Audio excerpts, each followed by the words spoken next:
আসসালামু আলাইকুম। সবাই কেমন আছেন? আশা করি আপনারা সবাই ভালো আছো। তো আমি আলহামদুলিল্লাহ অনেক ভালো আছি। তো গাইস, আজকের কিছু কথা আছে আপনাদের কাছে। আমি আজকের পত্রিকার ভিডিও করবো না, কারণ হচ্ছে আমার কোনো ভিডিও ম্যান নাই, বুঝতে পারছো?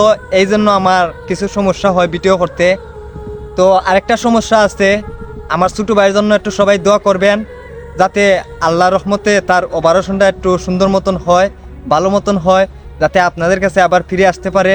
তার এই জায়গার মাঝে একটা একটা ছিদ্র হয়েছে বিষপুরি, বুঝতে পারছো? এইটার জন্য একটু অপারেশন নাকি তার, সে আছে বর্তমানে ঢাকা। আপনারা তার জন্য একটু দোয়া করবেন, আমি এই ভিডিওর মাঝে বলতেছি আবু বকরের হয়ে। তো আবার ভিডিও করবো আপনাদের মাঝে, আবার আবু বকরে নিয়ে আসবো ইনশাল্লাহ। তো সবাই ভালো থাকবেন। আসসালামু আলাইকুম।